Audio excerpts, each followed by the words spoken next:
দেখছেন নক্ষত্র, সবার আগে সবার পাশে। ফিরে এলাম বিরতির পর।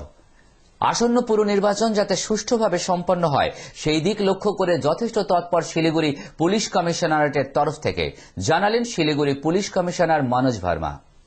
কমিশনারেটের অন্তর্গত ৪৭টি ওয়ার্ডে ইতিমধ্যে শুরু হয়েছে পুলিশি তৎপরতা। মঙ্গলবার সাংবাদিকদের মুখোমুখি হয়ে একথা জানালেন কমিশনার মনোজ ভার্মা। ইতিমধ্যে সংবেদনশীল ওয়ার্ডগুলোতে চলছে পুলিশি টহল।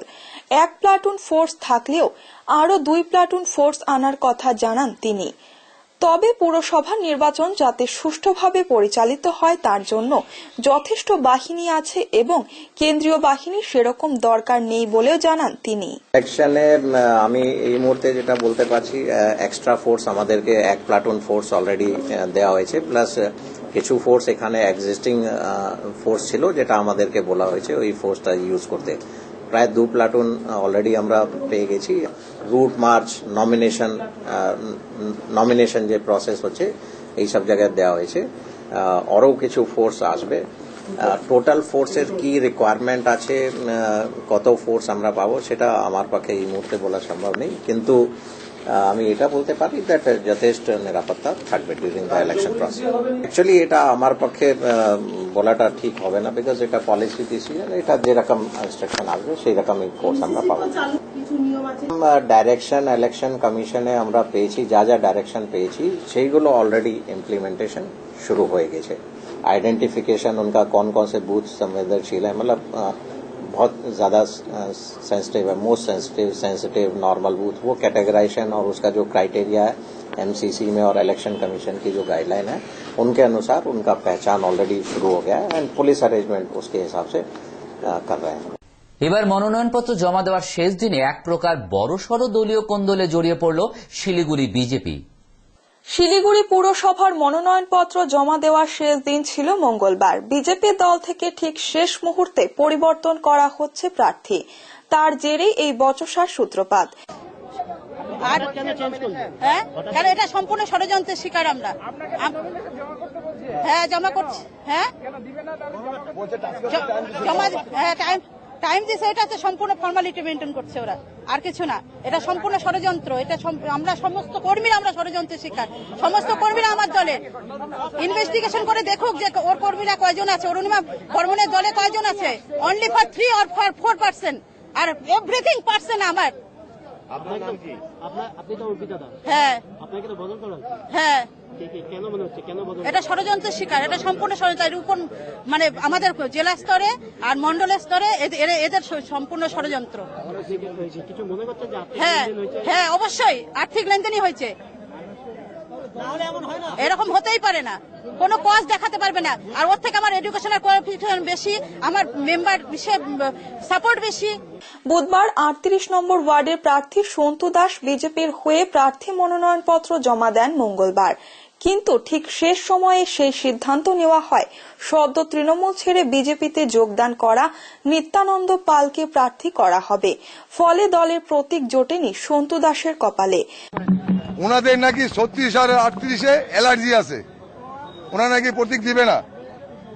৩৮-এ একটা ক্যান্ডিডেট ছিল বিজেপি থেকে আবেদন করছিল, ওনাকেও দিবে না। ৩৬ থেকে একটা আবেদন করছে, ওনাকে প্রতীক দিবে না। আমার প্রতীক দিয়েছিল, আমি টান দিয়ে নিয়ে এসে ছিঁড়ে ফেলা দিলাম। আমি নির্দল হয়ে গেলাম। আমি ৩৭ নির্দল। আমি আজকে ৩৭ নির্দল। আমি কারো নাম বলবো না।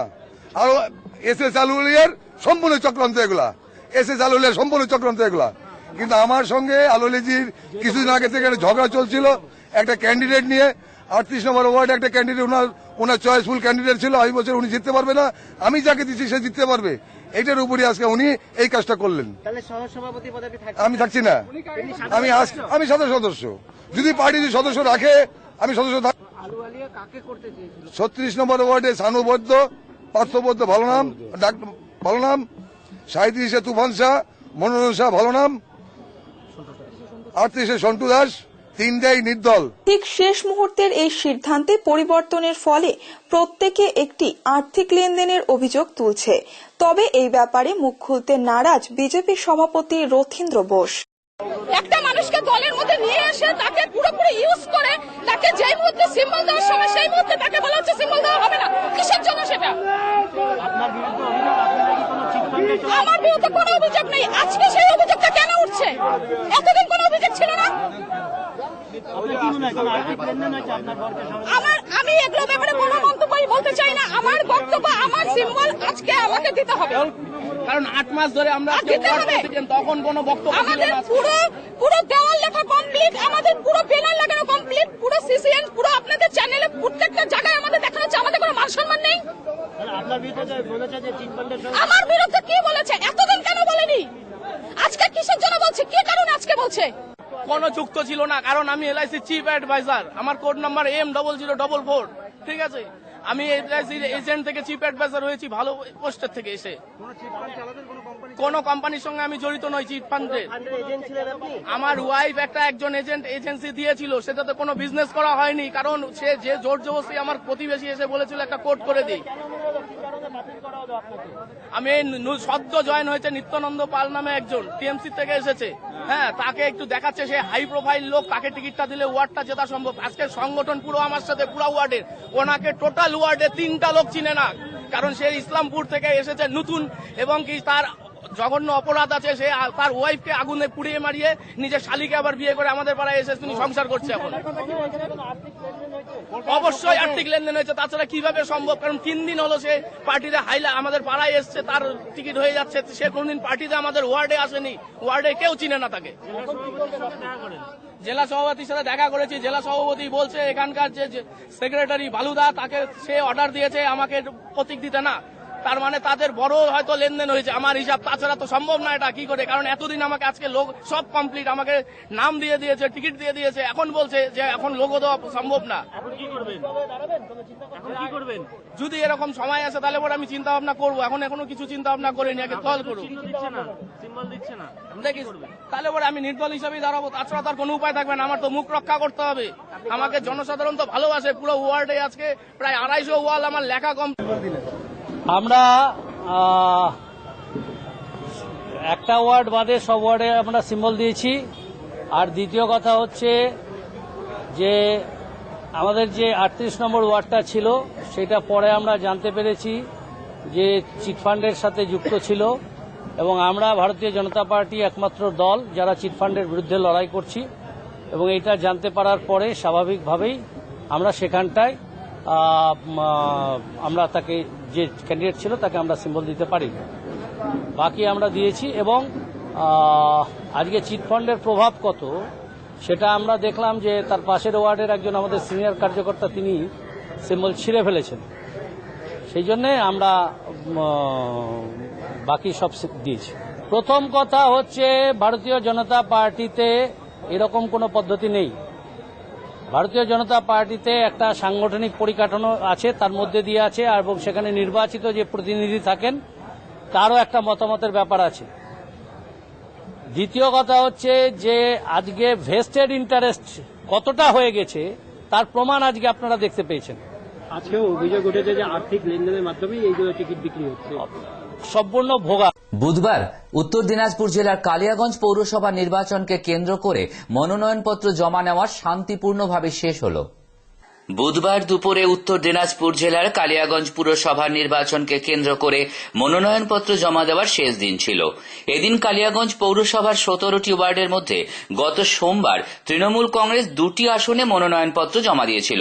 বাকি 15টি ওয়ার্ডের জন্য তৃণমূল কংগ্রেস তাদের প্রার্থীদের মনোনয়নপত্র জমা দেয়।